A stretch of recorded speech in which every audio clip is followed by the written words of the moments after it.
Now, it is a bill that has been a subject of debate for the better part of this month. Different factions having different views on that particular bill, some opposing, some or actually going with it and saying that it is a good bill that means well for the people of this country. There's just so much in that particular bill that some people don't see fit to actually the common mwananchi. Will be unpacking that particular bill. I'm talking about the 2023 finance bill that has been tabled in Parliament, and actually the public hearings are still ongoing. We'll be trying to understand which one works and which one does not in that particular bill, the housing levy being the biggest subject of debate. My guests in studio tonight have Justus Juma and Sylvia Mulama. Yes, we were to have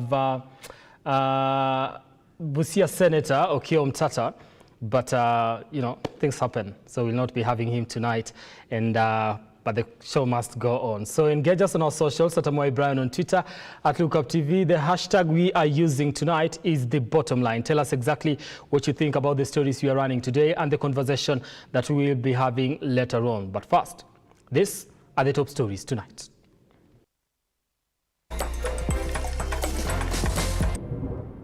Tonight, Azimio rejects Ruto's Finance Bill 2023 in its entirety.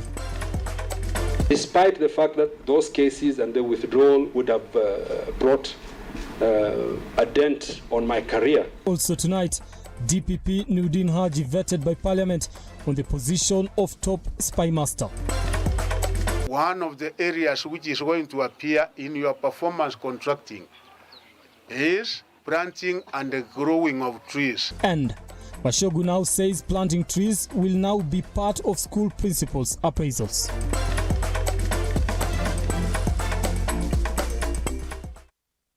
All right, welcome to the bottom line tonight. Engage us on our socials, at Amoy Brian on Twitter, at Lookuptv. The hashtag we are using is the bottom line. We are also live on Facebook and on YouTube, where you can send your feedback and we will be able to sample some of it as we continue with the program tonight. Our sign language interpreter is Josephine Ouko. We start from the political front.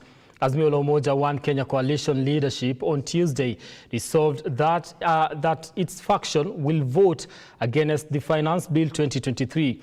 Now, the National Assembly Minority Whip Opiyo Wandayi, who read the Azimio statement, asked the government to withdraw the finance bill in totality and reconstitute it in a manner that addresses the interest of Kenyans. As different stakeholders in the country continues to reject the 2023 financial bill, the Azimio coalition has added weight into the matter, opposing the controversial bill. We reject this backward march. We reject the finance bill in total. We reject excess taxation to finance wasteful expenditure. While addressing the press in Nairobi after the Azimio's parliamentary group meeting, the Azimio Bipartisan Committee suspended the talks, mounting pressure on the government to withdraw the 2023 bill before they can proceed with the talks. On the finance bill, our members have come to the conclusion that it has only bad news, worst news, and the worst news. We consider this to be a bill from people living either in another planet or another country other than Kenya. Until all these are agreed upon, the joint bipartisan talks remain suspended. Kenya Kwanza has up to midnight today to comply. The committee accused the Kenya Kwanza government of imposing tax burden to Kenyans who are already suffering due to the high cost of living. That this finance bill takes us back to the 1980s. It takes us back to the era of cost sharing in public institutions. It takes us back to the era of structural adjustment programs. It takes us back to the 1980s because the people who were in charge back then are in charge today. It is our position that in the long history of budget making in this country, never has a regime tasked our people to sacrifice so much by way of taxes for so little by way of gains. The Azimio coalition has vowed to oppose the bill, as well as the affordable housing construction levy. The coalition also wants all its earlier demands to be addressed for the talks to take place. It is our resolution that other than merely committing not to interfere in the affairs of other parties, Kenya Kwanza must agree that all Jubilee MPs, and indeed any other MPs, who have defected to Kenya Kwanza, in essence, have to face by-elections. Azimio has today settled on the Honorable Mark Mwenje, the MP for Embakasi West, as the Deputy Minority Whip of the National Assembly. Honorable Mwenje will be taking up the position that was left vacant upon the removal of the Honorable Sabina Chege. The Azimio Bipartisan Committee have given the Kenya Kwanza up to midnight to comply with their demands before they can announce their next course of action. Reporting for Lookuptv from Jaramogi Oginga Odinga Foundation in Nairobi, my name is Shadrach Kareria. Thank you, Shadrach Kareria, for that. Moving on, the Director of Public Prosecution, Nordin Haji, on Tuesday appeared before the National Assembly to defend himself on becoming the National Intelligence Service Director General. Haji was questioned on his net worth, requested not to reveal his net worth during the vetting by saying that his net worth could be a national security issue if he gets appointed to the job. Appearing before the National Assembly Committee on Defense, Intelligence and Foreign Affairs, Nordin Haji knew there were question marks lingering over his suitability to lead the Intelligence Service Office stemming from his immediate role as the Director of Public Prosecution. The immediate DPP boss fielding questions from committee members who wanted a detailed explanation why several high-profile cases were withdrawn under his watch. Haji defending himself, saying the Constitution gave him the legal mandate to do so. Despite the fact that those cases and the withdrawal would have brought a dent on my career, I had to make that decision because that was in furtherance of the rule of law, and I had to safeguard against miscarriage of justice. And it doesn't matter who that person is. The prospective NIS boss further revealing that most cases he did away with lacked sufficient evidence to proceed to full trial. We had issues with how the evidence was passed on to the ODPP. Initially, the evidence that was tabled to us showed that we had sufficient evidence in most of those cases to prosecute. In some of the cases, the investigating officers themselves submitted affidavits to say that they produced evidence that was not complete, that some of the evidence were actually tampered with and some were even forged. Committee members probing in length to know how Mr. Haji, if confirmed as NIS boss, will deal with criminal elements such as the Shakahola massacre that has left hundreds dead. If you look at Shakahola, I think we are going to over 300 bodies and we have still not finished. The sum of it is that it is at par with some of those organized terrorism attacks that we've had. So it is a problem, and it is a problem that I, if given the opportunity by this House, will deal with firmly and effectively. If he is given the nod by the National Parliament, Haji has promised to leverage on technology to improve on intelligence gathering to strengthen the country against terrorist attacks. We have to recognize that we live in a global world. And because of that, we are also dependent on technology and other systems that leverage and give the NIS and our national security an advantage or leaps in being able to safeguard our security. Honorable Chair, on that, I intend to configure the National Intelligence Service for it to become fit for purpose. With the vetting now done, Haji will now await the approval of the National Assembly before assuming his new role. Henry Tende, Lookuptv. Now to Shakahola tonight, an autopsies were conducted on Shakahola bodies by government chief pathologist Johansen Odur. And according to the security, one man, or rather, let me just take that again. Tonight, an autopsy conducted on Tuesday at the Malindi Sub-County Hospital mortuary shows that 10 Shakahola victims were starved to death. Now, chief government pathologist Johansen Odur was speaking to the media when he revealed this information.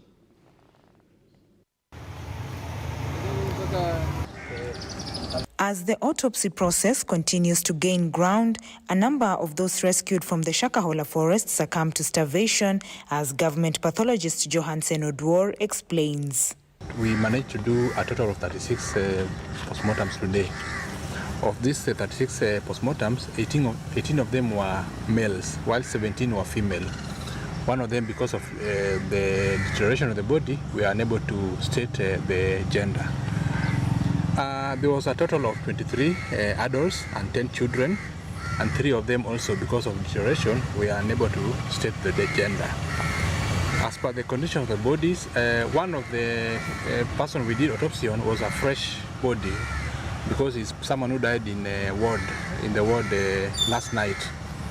And it's a person who actually had been recovered at the scene yesterday, and he was in a very bad state. In the government's efforts to fight preachers with extreme teachings, the Bungoma County Police Department has ordered preacher Geoffrey Nakalira Wanyama, also known as Prophet John V, aged 83 years old, of the Church of All Nations located in Nandolia in Kandui Sub-County, to present himself to the office of the police commander on the 6th of next month to be questioned about his teachings. County Police Commander wa polisi amemwambia atembelee ofisi yake baada ya jamhuri. Baada ya jamhuri tarehe ngapi? 2. Ya akuje tu. Na akuje pia na vyombo yake ya kazi. Vyombo yake ya kazi. According to the Bungoma County Police Commander Francis Kooli, the citizens had requested the police to investigate the preacher, who has 42 wives and 289 children, claiming that he may be using the position to spread extreme ideologies. Wale wananchi wamekuwa wakikuja hapa nasema sisi tuko na hii kanisa ya muungano na tuko na Biblia yetu. Sasa tunataka kujua pia Biblia hiyo inasema nini. And according to the residents of the Kandui area, Prophet John has designed his Bible with 93 books, which he uses to preach the gospel in his church, a total contrast from the other preachers who use the Holy Bible with 66 books. Prophet John V will be the second to appear in the Bungoma County Investigations Department after Eliud Wekesa, famously known as Jesus of Tongaren, to be questioned by the department about his New Jerusalem Church in Tongaren. Audrey Cherotich, Lookuptv. Thank you, Audrey, for that. Now, as countdown to Madaraka Day celebrations in Embu gains momentum, Tenri Mission, in conjunction with County Government of Embu and other corporates, continue to conduct a clean-up exercise in the streets and estates within the region. Embu Deputy Governor Kinyo Mugo, together with Senator Alexander Mundigi, on Tuesday, took the initiative to ensure that everything goes according to plan.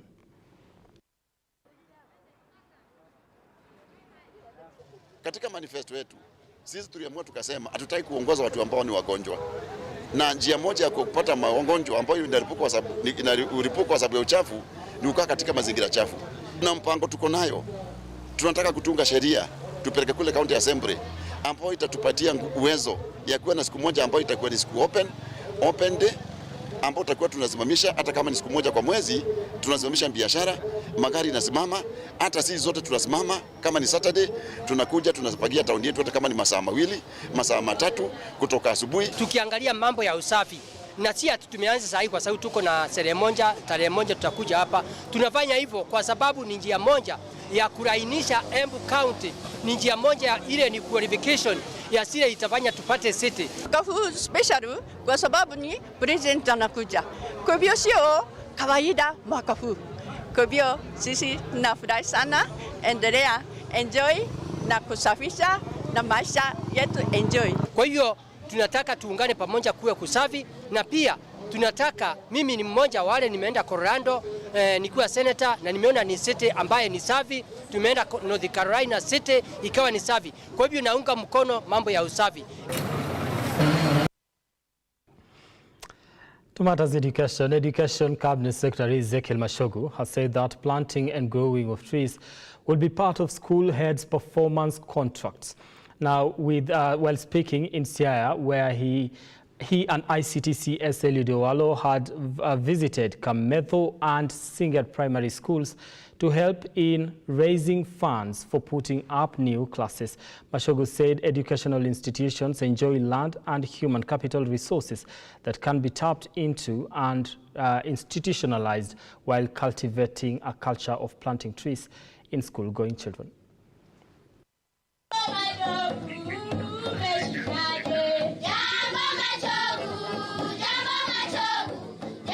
Educational institutions, all primary schools in the country, all secondary schools in the country.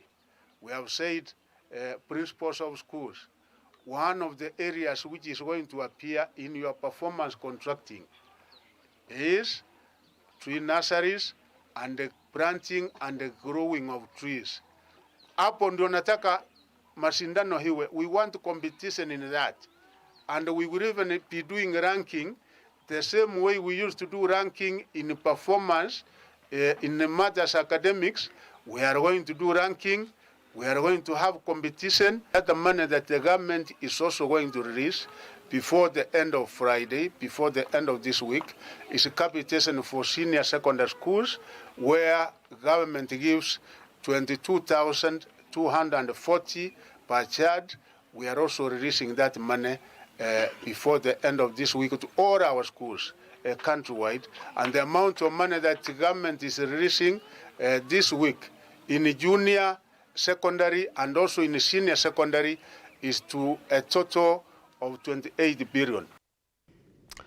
All right, now let's get sporty tonight. Electronic sports, popularly known as esports, is a form of competition that is played using video games. Now, the industry is booming from competitive video gaming to real-life tournament leagues and teams popping up all over the country.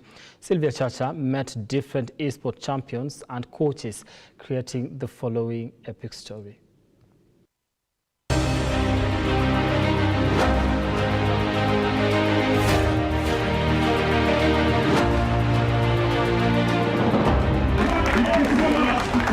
It was a rare opportunity to witness the 2023 E-League One Tour qualifiers, where different gamers had gathered to battle it out for a chance to make it to the final round of the tournament. 300 gamers managed to participate in the tournament, eyeing for bragging rights and monetary value.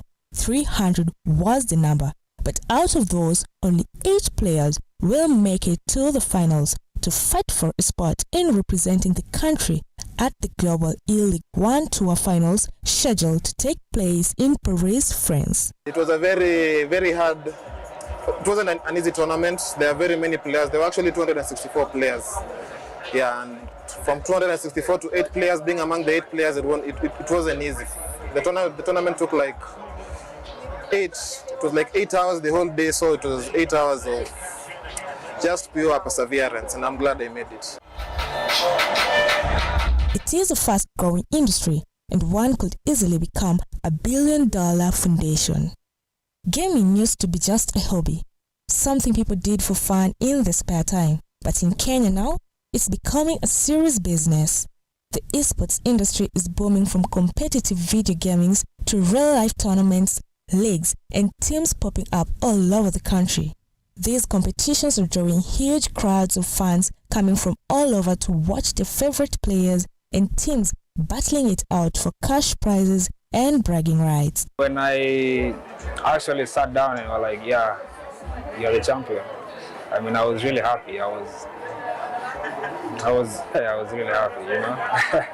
I don't know, I can't describe the feeling right now because it's just a very good feeling. Yeah. The prize money was around 500,000 shillings, I invested some of the money into creating a gaming lounge. I had my brother in the FIFA industry. He was one of the best gamers actually in the early 2018, 2019. So he was winning cash prizes, he was winning money, he was winning PlayStation. So immediately he got out of the FIFA industry.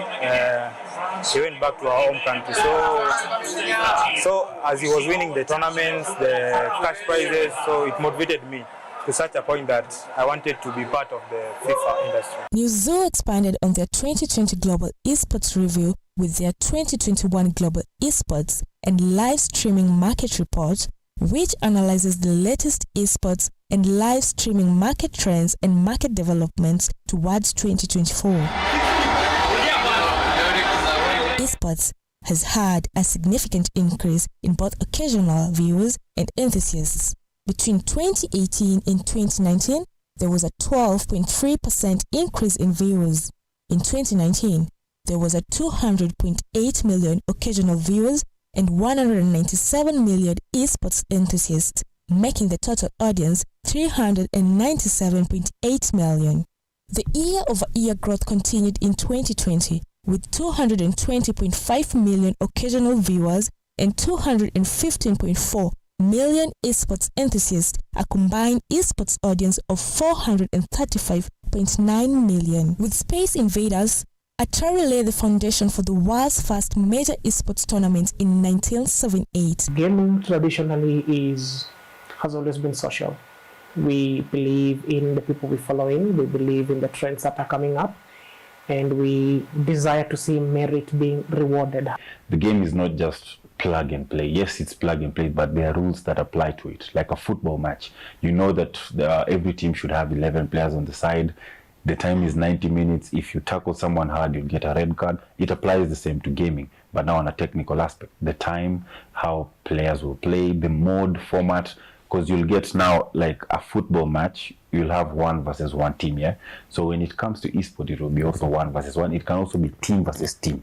So my job is to identify that and tailor rules around that. So if it's a team event, I know how to come up with those rules. If it's a single event, I know how to come up with rules for that. The most common video game genres associated with esports includes the multiplayer online battle arena, first-person shooter, fighting, card, battle royale, and real-time strategy RTS games. To gamers, I would just say that you will lose so much, but if you come with the intention of just winning, you're going to have a lifetime in the space, because gaming is different. The outcome in gaming sometimes varies on how strong you mentally are. So if you get tired quickly, even if you're winning, you'll start losing. And I think even for every sport, it works like that. So the intention of you being in the gaming space is, first, you should be able to be patient, play with a lot of people to make sure that your skill is the best. Don't play guys in your estate or at home and beat everyone and then relax thinking you're the best. You have to put in effort. Because for me, I had to put in effort. I had to move from different places, playing with different people, and that's why I became one of the best. The industry is expected to reach $1.5 billion in revenue by this year, with major companies like Coca-Cola, Intel, and Red Bull investing heavily in esports. With the industry growing so quickly, there is a real need for talented players, coaches, and organizers, in addition to providing opportunities for the young generation. I believe that if we opened our doors and our venues to more events, such that the bar of accessibility to people who want to join gaming come, then sure, that is something that can resolve over time on its own. Esports is no longer just a game, it's a movement, and in Kenya, it's just getting started.